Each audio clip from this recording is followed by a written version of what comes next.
स्वागत है आपका संस्कार एकेडमी के इस यूट्यूब चैनल में। आज हम क्लास 10th के त्रिकोणमिति से एनसीईआरटी की बुक से एक्सरसाइज नंबर 8.1 को सॉल्व करने जा रहे हैं। इसके पहले कल हम थोड़ा सा त्रिकोणमिति के बेसिक क्लास का अभी अध्ययन किए थे और ये सबसे पहला क्लास है, इसलिए इसमें कुछ और बेसिक अध्ययन हमको करना है जो हम सवाल को हल करते समय ही कर लेंगे। तो आइए स्टार्ट करते हैं आज का क्लास। क्वेश्चन नंबर 1 आपके समक्ष है। कहता है एक समकोण त्रिभुज PQR में, ठीक है, अब एक लाइन से हम एक्सरसाइज को सॉल्व करेंगे। अभी आज चल रहा है आपका एक्सरसाइज नंबर 8.1, इसी तरीके से 8.2 एक सीरीज में हल करेंगे, कोई क्वेश्चन छोड़ना नहीं है एनसीईआरटी का। तो क्वेश्चन है एक समकोण त्रिभुज PQR में कोण Q समकोण है तथा PQ 24 सेंटीमीटर है और QR 7 सेंटीमीटर है, तो निम्नलिखित के मान बताओ। और मान किसका किसका बताना है वो भी दिया हुआ क्वेश्चन में। साइन P cos P दिया हुआ है, साइन P, पहला कह रहा है साइन P और दूसरा कह रहा है cos P, तीसरा कह रहा है बेटा साइन R और cos R, तीसरा है साइन R और चौथा है cos R। ठीक, तो आइए सबसे पहले हम पढ़ते हैं क्वेश्चन को। कहता है त्रिभुज PQR में कोण Q समकोण है। तो बेटा आप जनरली क्या करिए, एक त्रिभुज को ड्रा करिए और इस त्रिभुज का नाम तो आप जान ही रहे, दिया हुआ है PQR, लेकिन कहता है कोण Q समकोण है। तो ये जो 90 डिग्री समकोण का मतलब क्या बेटा, 90 अंश वाला कोण। ये कितना कोण है, कौन कोण है, तो कहेंगे कोण Q है। ठीक है, कोण Q समकोण है। अब यहां पर आप कोई भी रख सकते हैं, P यहां रख दीजिए, R यहां रख दीजिए, लेकिन Q को समकोण ही बनाना है क्योंकि वो दिया हुआ है, उसको इधर उधर नहीं कर सकते। अब कह रहा है उसमें PQ 24 सेंटीमीटर है। PQ कहाँ है बेटा, यहां पर है, ये 24 सेंटीमीटर है। चलिए हमने लिख दिया 24 सेंटीमीटर। QR 7 सेंटीमीटर, ये कह रहा है 7 सेंटीमीटर है, चलिए हमने 7 सेंटीमीटर लिख दिया। तो कह रहा है साइन P का मान बताइए, cos P का मान बताइए, साइन R का मान बताइए, cos R का मान बताइए। ध्यान दीजिएगा, बहुत सारे बच्चे इसमें फेल होते हैं। ऐसा नहीं कि बहुत आसान सा सवाल है, बड़े लोग इसमें फेल होते हैं, तो इसलिए ध्यान से देखिएगा। सबसे पहले बेटा ये कर्ण नहीं मालूम है, तो इसको हमको कर्ण को सबसे पहले मालूम करना चाहिए। तो मालूम करते हैं, जो भी भुजा नहीं मालूम हो सबसे पहली जिम्मेदारी उस भुजा को ज्ञात कीजिए। तो कर्ण को ज्ञात करिए। कर्ण क्या हो जाएगा, लिखेंगे PR का स्क्वायर। आप लोगों ने पाइथागोरस प्रमेय पढ़ा है ना, कर्ण का वर्ग बराबर आधार का वर्ग धन लंब का वर्ग। तो वही कर रहे हैं, कर्ण का वर्ग यानी PR का स्क्वायर बराबर आधार का वर्ग PQ का स्क्वायर प्लस लंब का वर्ग QR का स्क्वायर। अब यहां पे क्या हो जाएगा, PQ का स्क्वायर मतलब PQ कितना है, 24 का स्क्वायर प्लस QR कितना है, 7 का स्क्वायर। ठीक है, अब 24 का स्क्वायर याद कर लीजिए, 24 गुणे 24। बहुत बच्चों को तो याद भी रहता है, 4 चौके 16 को 86 देख, 4 गुना 8 1 9, 2 चौके 8, 2 दूना 4, 6 हो गया, और यहाँ पे 9 8 17 को 7 हो गया, 4 1 5 हो गया, यानी कुल मिला जुला के कहें बेटा 576 हो गया। ठीक है, तो यहाँ पे हमने ज्ञात कर लिया 576 प्लस 7 7 कितना हो गया, 49 हो गया। तो PR का स्क्वायर बराबर आपका ये दोनों जोड़ेंगे, 9 6 15 को 5 हासिल 1, 7 4 11 1 12 को 2 हासिल 1 और 5 1 6, यानी PR का स्क्वायर बराबर कितना हो गया बेटा, 625। तो PR इज इक्वल टू कितना होगा, अंडर रूट 625। और जब करड़ी में 625 हो गया, इसका मतलब 625 का वर्गमूल ज्ञात करना है। करड़ी का मतलब क्या, वर्गमूल ज्ञात करना है। तो ज्ञात करिए, इसका गुणनखंड कर लीजिए, 5 गुणे 5 गुणे 5 गुणे 5, 5 बचे 25, 25 125, 25 625। पेयर बना दीजिए, बाहर आ गया, तो ये हो गया 5 गुणे 5, यानी कितना हो गया उत्तर बेटा, 25। तो अभी हमने सवाल थोड़ी हल किया है, अभी तो हम केवल कर्ण निकाल रहे थे और बड़ा प्यार से हमको मिल गया है उत्तर 25। ये 25 सेंटीमीटर आ गया। ओके, अब क्या करें, अब हमको करना है कि साइन पी का मान ज्ञात करना है, कास पी का मान ज्ञात करना है। तो याद रखिए ये मान तभी ज्ञात हो पाएगा जब आपको सूत्र वो याद होगा। साइन थीटा बराबर क्या होता है, लंब बटा कर्ण। कास थीटा बराबर क्या होता है, आधार बटा कर्ण। तो ये जानकारी होनी चाहिए, वो सूत्र आप याद कर लीजिएगा। हम फिलहाल यहाँ पे क्वेश्चन को सॉल्व करते हैं। कहता है साइन पी, तो याद रखिएगा साइन पी बराबर लंब बटा कर्ण। ठीक है, लंब बटा कर्ण। अच्छा, अब लंब कौन है, कर्ण कौन है, तो देख कर नहीं बता सकते। देखिए कर्ण तो फिक्स है, कर्ण किसी त्रिभुज में नहीं बदलता, कर्ण फिक्स होता है हमेशा। तो कर्ण की कोई बात नहीं, वो तो 25 रहेगा ही रहेगा। लेकिन आधार और लंब बदलते रहते हैं, यही बात मैं कहा हूं कि इस पे ध्यान दीजिएगा। आधार और लंब बदलते रहते हैं। कैसे, अगर कोण P की बात करी जाएगी तो इसके सामने वाला लंब होगा। याद रखिएगा, जिस कोण का मान पूछा जाता है, जैसे यहाँ पे P का पूछा जा रहा है ना, तो इसके सामने वाला लंब होगा। अगर R को पूछा जाएगा तो इसके सामने वाला ये लंब होगा। तो कुल मिलाकर हम ये कहें कि लंब और आधार फिक्स नहीं होते, लेकिन कर्ण फिक्स होता है। ठीक है, तो यहाँ क्या पूछा जा रहा है, P पूछा जाएगा तो इसके सामने वाला लंब होगा, यानी लंब क्या होगा 7, और कर्ण तो फिक्स है, कर्ण तो 25 का 25 ही है। तो इस तरीके से हमको साइन P का मान ज्ञात हो गया। उसी तरीके से कह रहा है कास P का मान बताओ, तो कास P बराबर आधार बटे, सूत्र आपको याद करना पड़ेगा बेटा, आधार बटा कर्ण। तो अगर P कह रहा है P, तो P के सामने वाला लंब होगा। यहाँ पे अगर P दिया हुआ है तो P के सामने वाला लंब होगा। उस कंडीशन में आधार कितना होगा, 24 होगा। आधार कितना होगा बेटा, 24। और कर्ण कितना होगा, कर्ण तो फिक्स है, 25 ही होगा। कर्ण में नहीं सोचना है, कर्ण फिक्स होता है। तो ये 24/25 हो गया। उसी तरीके से तीसरा मान ज्ञात करना है, किसका मान, साइन R।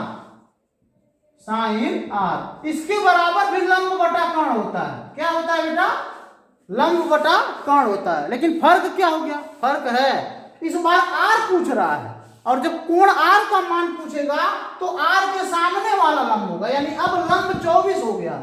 इसीलिए हम कह रहे हैं कि ये बदलता रहता है, कर्ण नहीं बदलेगा, कर्ण तो फिक्स है। तो कर्ण तो बेटा वही रहेगा, क्या, 25। ठीक है, cos R कह रहा है, cos R बताओ, तो cos R बताना है। cos R बराबर सूत्र तो वही होगा, आधार बटा कर्ण। लेकिन अंतर क्या है, अंतर है, अंतर क्या है, जब cos R की बात करेगा तो R के जब सामने वाला लंब होगा, यानी लंब अब ये होगा, आधार अब 7 हो गया, और इस प्रकार यहां हो जाएगा 7 बटा कर्ण तो फिक्स है 25। इस प्रकार हमको उत्तर मिल गया 7/25। तो ये बड़ा ही आसान सा क्वेश्चन था बेटा। लेकिन याद रखिएगा कर्ण फिक्स है, आधार लंब फिक्स नहीं है।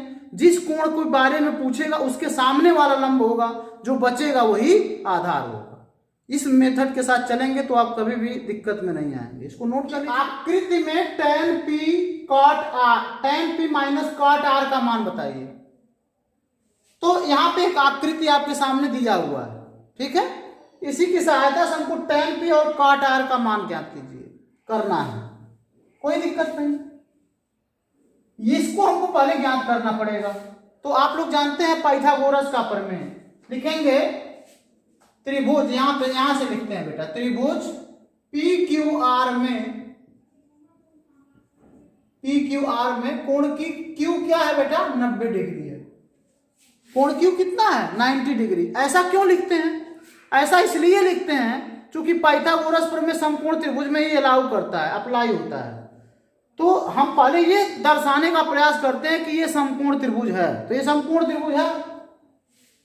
अब लिख सकते हैं हम लोग कि कर्ण का वर्ग बराबर आधार का वर्ग धन लंब का वर्ग। इसलिए क्या लिखेंगे, TR का स्क्वायर बराबर, ये क्या हो गया, कर्ण का वर्ग बराबर आधार का वर्ग यानी QR का स्क्वायर और प्लस लंब का वर्ग यानी PQ का स्क्वायर। हो गया PR का स्क्वायर बराबर QR का स्क्वायर प्लस PQ का स्क्वायर। अब क्या करना है, PR का मान क्या दिया हुआ है, जी हाँ दिया हुआ है, 13 का वर्ग है, बराबर QR का मान दिया हुआ है, जी नहीं दिया हुआ है, क्यू आर का स्क्वायर हम कर देंगे, जब नहीं मालूम है तो क्यू आर की जगह पे क्यू आर जनरली लिख देंगे। और पी क्यू का मान दिया हुआ है, जी हाँ पी क्यू का मान दिया हुआ है 12 का वर्ग है, तो इसको इधर ट्रांसफर कर देंगे तो आपका मिल जाएगा क्यू आर का वर्ग बराबर 13 का वर्ग कितना हो गया बेटा 169, और ये इधर जाकर घट जाएगा तो 12 पर है हम 144, यहाँ पे कितना हो जाएगा 144। क्यू आर बराबर कितना हो जाएगा 169 में से 144 घटाएंगे तो कितना बचेगा 25, और ये कर्णी में हो जाएगा, ये वर्ग जब इधर जाएगा तो क्या हो जाएगा कर्णी हो जाएगा। क्यू आर बराबर कितना हो जाएगा बेटा कर्णी 25 का मतलब कितना हो जाएगा 5, यानी क्यू आर बराबर सीधी सी बात है, आपको एक छोटा सा प्यारा सा उत्तर मिल गया और ये है 5। अब ठीक है, इतना समझ में आ गया। अब आइए हम मान निकालते हैं जो हमको निकालना है। क्या निकालना है, किसका मान निकालना है भाई, निकालना है tan p minus cot r, इसका मान निकालना है। तो tan p, tan बराबर क्या होता है लंब बटा आधार, लेकिन p कह रहा है p, जब p कहेगा तो लंब ये वाला होगा। बहुत बच्चे ऐसे देख कर कहते हैं ये लंब है, यही वाला लंब है, नहीं ऐसे नहीं लंब ज्ञात करना है। कौन कोण कह रहा है, ये p बोल रहा है ना, तो उसके सामने वाला लंब होगा। तो लंब कितना होगा बेटा ये 5, और बटे आधार, आधार तो जो वही बच रहा है, कर्ण तो फिक्स ही है, तो 5 बटा 12 हो गया, माइनस काट आर कह रहा है, काट आर, तो काट बराबर क्या हो गया आधार बटा लंब, tan बराबर होता है लंब बटा आधार, तो काट बराबर होगा आधार बटा लंब, उल्टा होगा। तो आधार क्या होगा, जब आर कहेगा, याद रखिए जब आर कहेगा तो लंब ये होगा, आर के सामने वाला लंब होगा, तो आधार क्या होगा 5, तो यहाँ हो जाएगा बेटा 5 बटे 12, 5 बटे 12 से 5 बटे 12 घट गया, आपका उत्तर आ गया 0। समझ में आ रहा है ना बेटा, बेहद मस्त आए, मजा आएगा हमारा ये क्या कहते त्रिकोणमिति पढ़ने में, बहुत ही आनंद आने वाला। नोट करिए इसको। फिर नंबर 3 है, यदि साइन p इक्वल टू 3/4 तो cos p और tan p का मान ज्ञात कीजिए। ये क्वेश्चन आसान है। साइन p इक्वल टू दिया है 3/4, तो एक प्यारा सा हम त्रिभुज पहले बनाएंगे। यहाँ पर देखिए हमने त्रिभुज बना दिया, ठीक है। अब कौन सा मान दिया हुआ है इसको लिखते हैं, दिया है sine p is equal to 3/4। तो आपको याद करना पड़ेगा कि साइन का सूत्र क्या होता है, साइन का सूत्र होता है बेटा लंब बटा कर्ण। क्या होता है लंब बटा कर्ण। तो लंब हम अगर इसको बनाना है तो इस कोण को क्या मानना पड़ेगा p, भाई हमने बताया ना लंब कोई फिक्स नहीं होता है। अगर आप इसको लंब बनाना चाहते हो तो यहाँ पे कौन कोण लिखा है p, तो इसको आप p बना दो। अगर आप इसको लंब बनाना चाहते हो तो यहाँ पर p लिख दो, सीधी सी बात है। क्योंकि भाई लंब तो वही होगा जिस कोण की बात करोगे ना उसके सामने वाला बेटा लंब होगा। तो हमने इस कोण की बात करी है, इसके सामने वाला लंब होगा, आसान, कोई दिक्कत नहीं। कर्ण तो फिक्स है भाई, तो लंब अब हमने यहाँ पर p लिख दिया है तो लंब हमारा ये हो जाएगा 3, और कर्ण तो हमेशा फिक्स है, मस्त है, कोई दिक्कत नहीं, वो तो 4 ही रहने वाला है। अब इसको हमको निकालना पड़ेगा, तो लिखेंगे ना, लिखेंगे इसका नाम लिख दे क्या p, इसका नाम q लिख दो, इसका नाम r लिख दो, ठीक है। तो लिखोगे त्रिभुज PQR में, त्रिभुज PQR में क्या कोण Q बराबर 90 डिग्री, लिख दिया ना बेटा। अच्छा अब यहां पे क्या करेंगे, कोण Q बराबर 90 डिग्री जब हो गया तो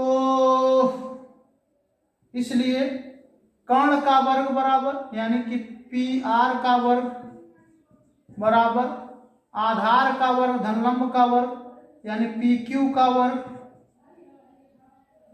धनलंब कितना है QR का वर्ग, ये हो गया। यानी कर्ण का वर्ग बराबर आधार का वर्ग धन लंब का वर्ग, तो हो गया। अब यहाँ पे क्या करेंगे, PR का वर्ग, PR का वर्ग क्या मालूम है क्या, हाँ मालूम है, 4 का वर्ग बराबर PQ का वर्ग, PQ का वर्ग नहीं मालूम है तो यहाँ PQ का वर्ग का ऐसा लिख देंगे, ठीक है, प्लस QR का वर्ग, QR कितना बेटा QR पता है 3 है तो 3 का वर्ग लिखिए। इसको ज्ञात कर लीजिए, PQ का वर्ग बराबर आपका हो जाएगा 4 चौक का 16, ठीक है, और 3 त्रिक का 9,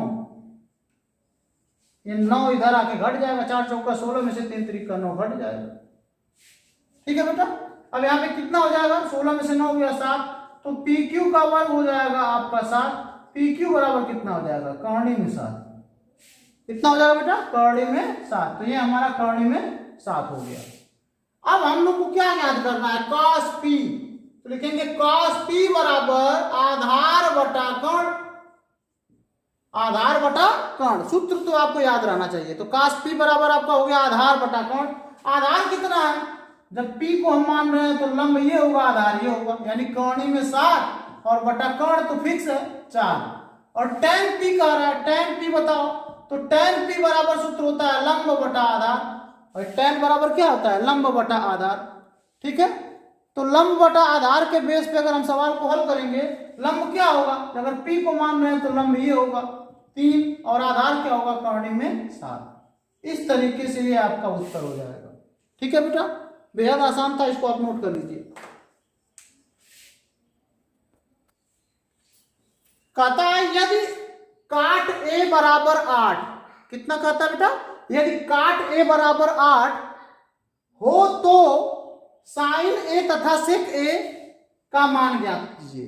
काट a बराबर दिया है, सॉरी 15 काट a है, गलत पढ़ रहा है क्वेश्चन को, दिया है यदि 15 काट a बराबर 8, कोई दिक्कत नहीं, हम लोग लिखेंगे दिया है, क्या लिखेंगे बेटा, दिया है, क्या दिया है, 15 काट a बराबर 8, तो काट a बराबर क्या हो जाएगा बेटा, 8 बटा 15, ये 15 उधर चला जाएगा, तो काट a बराबर आपका हो जाएगा 8 बटा 15।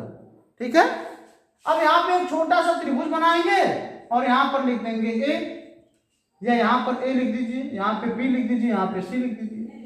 अब काट a बराबर क्या होता है, काट a बराबर होता क्या है, तो tan बराबर लंब बटा आधार होता है, काट बराबर होगा आधार बटा लंब, क्या होगा बेटा, आधार बटा लंब। तो आधार अगर a को मान रहे हो तो आधार ये होगा, क्योंकि लंब ये होगा, लंब कितना लिखना है 15, आधार कितना लिखना है 8, कर्ण नहीं मालूम, तो कर्ण को सबसे पहले हमारा फर्ज बनता है कि सबसे पहले हम कर्ण को निकालें, कितना है कर्ण, तो यहाँ पे निकालेंगे बेटा, लिखेंगे कर्ण का वर्ग बराबर आधार का वर्ग धन लंब का वर्ग।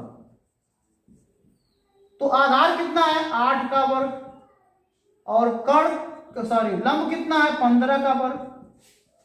ठीक है, अब यहां पे आपका हो जाएगा 64 और ये हो जाएगा 225। 15 में 15 का गुणा करिए, 15 दहाई में 150, जी सर 225।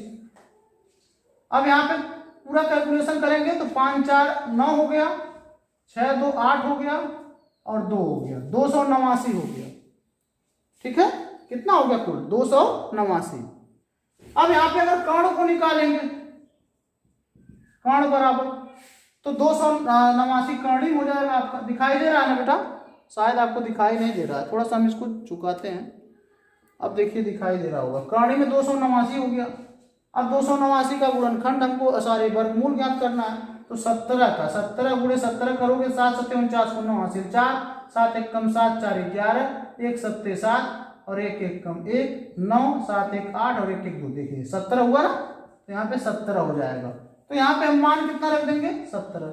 ठीक, अब हमको किसका मान ज्ञात करना है, साइन ए का नंबर 1 और दूसरा है सेक ए का। साइन ए बराबर क्या होगा, लंब बटा कर्ण, क्या होता है बेटा, लंब बटा कर्ण, तो लंब बटा कर्ण 15 बटा 17 हो जाएगा। सेक ए बराबर क्या होता है, आधार बटा कर्ण, तो आधार कितना हो गया 8 और कर्ण कितना हो गया 17। तो ये दोनों मान हमने ज्ञात कर लिया। कोई भी क्वेश्चन दे डरने की जरूरत नहीं है, आप बड़े ही आसानी से क्वेश्चन को हल करने वाले हो। इसको नोट कर लीजिए बेटा। क्वेश्चन नंबर 5वां हमारे समक्ष है और वो क्या है, कहता है यदि सेक ए बराबर 13/12 हो तो अन्य सभी त्रिकोणमितीय अनुपात की गणना कीजिए। यदि सेक ए बराबर 13/12 हो तो अन्य सभी त्रिकोणमितीय अनुपात की गणना कीजिए। तो आइए करते हैं। पहले हम एक प्यारा सा त्रिभुज बनाएंगे यहां पर, और सेक ए बराबर हमको दिया क्या है, सेक ए बराबर 13/12। तो हम ये दिमाग लगाएंगे कि सेक बराबर होता क्या है। ठीक है, सूत्र क्या होता है सेक बराबर, तो काश बराबर आधार बटा कर्ण होता है, तो सेक बराबर कर्ण बटा आधार हो जाएगा। क्या हो जाएगा बेटा, कर्ण बटा आधार। अब कर्ण कितना हो गया, यहाँ पर ए लिख दीजिए, यहाँ पे बी लिख दीजिए, यहाँ पे सी। ए इसलिए लिखा कि हमको लंब ये बनाना है, जिसको लंब बनाना है ना उसके सामने वाले को वो कोण से दर्शाइए। तो चलिए अब कर्ण कितना हो गया बेटा 13, आधार कितना हो गया 12, लंब का पता नहीं, तो आइए लंब को ज्ञात करते हैं। लिखेंगे कर्ण का वर्ग बराबर आधार का वर्ग धन लंब का वर्ग, ये पाइथागोरस पर में हो गया। कर्ण कितना है बेटा 13 का वर्ग, कर्ण 13 का वर्ग हो गया। आधार 12 है तो 12 लिख दीजिए आधार के जगह पे, और प्लस लंब कितना बेटा पता नहीं, मालूम नहीं, लंब का वर्ग ऐसे ही। अब 13 में 13 का गुणा हो जाएगा 169, माइनस 12 में 12 का गुणा हो जाएगा 144, बराबर कितना हो गया लंब का वर्ग। तो लंब बराबर कितना हो जाएगा, लंब बराबर 169 में से 144 घटाइए, 9 में से 4 घटा 5 और 16 में से 14 घटा 2, तो स्क्वायर इधर आ जाएगा तो क्या बन जाएगा बेटा, कौड़ी बन जाएगा। तो लंब बराबर कितना हो जाएगा 5 हो जाएगा, लंब बराबर कितना हो जाएगा 5। कोई दिक्कत है तो बता, लंब बराबर हमको ज्ञात हो गया 5, तो लंब हमारा 5 हो गया। अब कहता है शेष सभी त्रिकोणमितीय अनुपात बताइए, मतलब कुल 6 त्रिकोणमितीय अनुपात होते हैं, तो सेक तो दे दिया और बाकी 5 जो बचे हुए हैं उसको बताइए।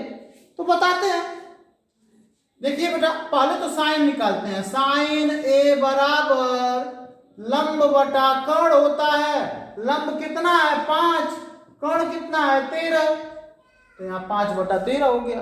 दूसरा है काश ए बराबर आधार बटा कर्ण, आधार कितना है बेटा 12, कर्ण कितना है 13, tan ए बराबर लंब बटा आधार, लंब कितना है 5, आधार कितना है 12, cot ए बराबर इसका उल्टा आधार बटा लंब, cot ए बराबर क्या होता है आधार बटा लंब, आधार कितना है आधार 12 है, लंब कितना है 5, 1 हो गया 2 हो गया 3 हो गया 4 हो गया, एक तो पता ही है कौशिक नहीं है, अभी काशिक बचा हुआ है। तो लिखिए कौशिक ए बराबर साइन का उल्टा होता है ना, तो क्या हो जाएगा कर्ण बटा लंब, कर्ण कितना हो गया 13, लंब कितना हो गया 5। इस तरीके से जितने भी त्रिकोणमितीय अनुपात 5 बचे हुए थे हमने सबका कैलकुलेशन कर दिया। तो अगर एक अनुपात दिया हो उसकी सहायता से हम 5 अनुपात निकाल सकते हैं, और वो इस तरीके से निकाल सकते हैं।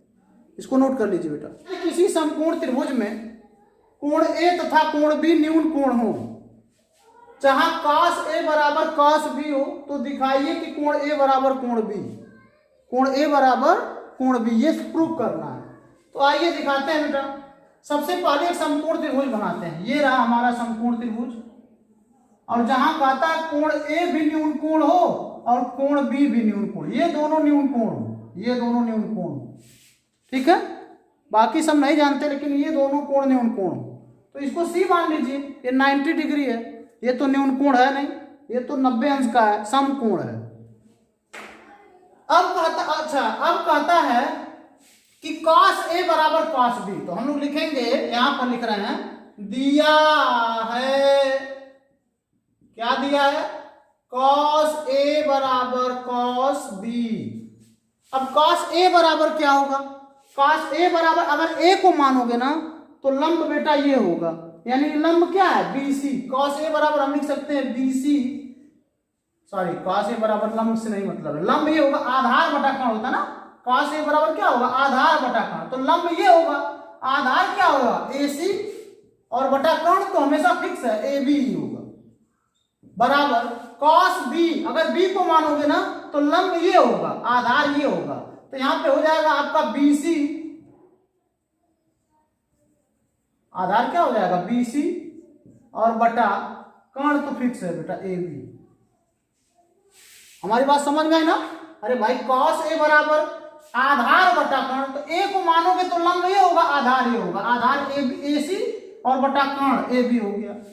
अच्छा cos b बराबर आधार बटा कर्ण, cos b बराबर, तो b को मानोगे तो लंब ही होगा, आधार ही होगा, यानी कि आपका हो जाएगा BC बटा AB, AB से AB कैंसिल हो गया, आपका हो जाएगा AC बराबर BC।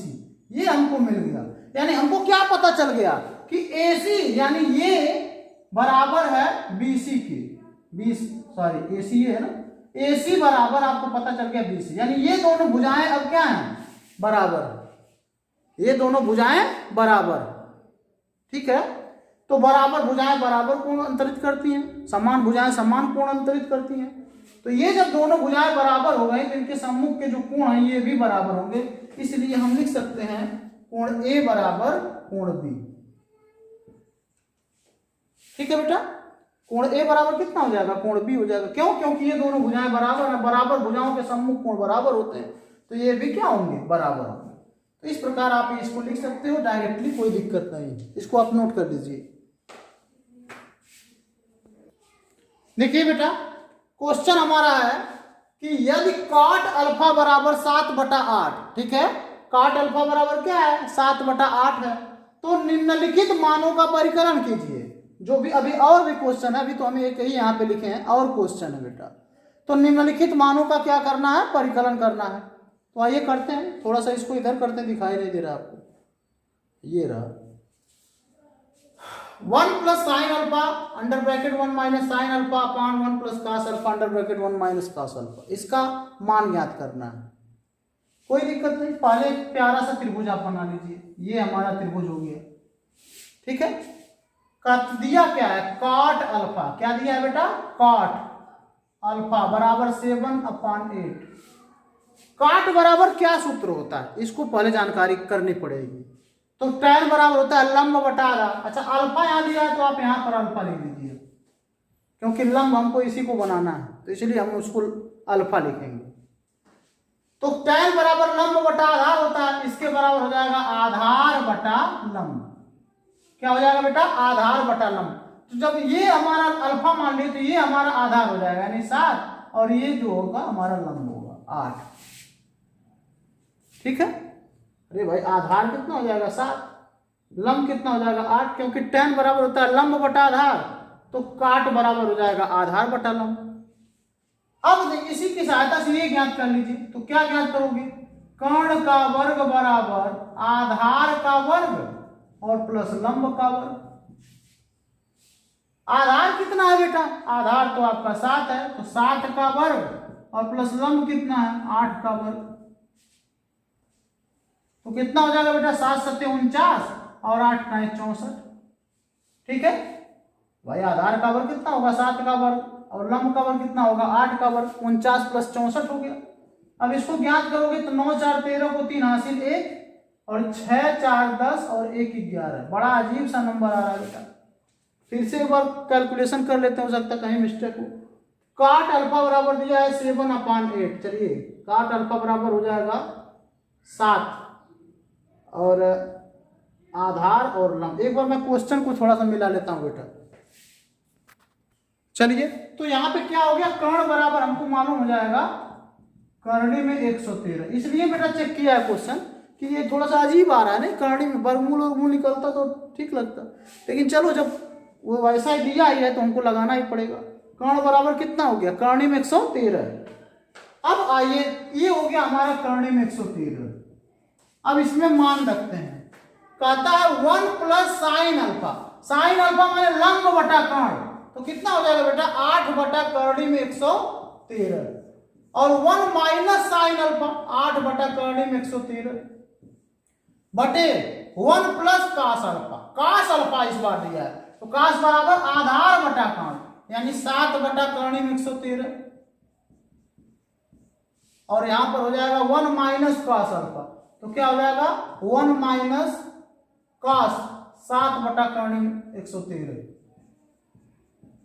अब देखिए, एक कोष्टक में जोड़ा है और एक कोष्टक में घटाया है, मतलब क्या हो जाएगा बेटा, ए स्क्वायर माइनस बी स्क्वायर का फार्मूला लग सकता है। कोई भी नंबर है अगर एक कोष्टक में जोड़ा है एक कोष्टक में घटाया है, तो ए स्क्वायर माइनस बी स्क्वायर यानी वर्गांतर का सूत्र लगता है।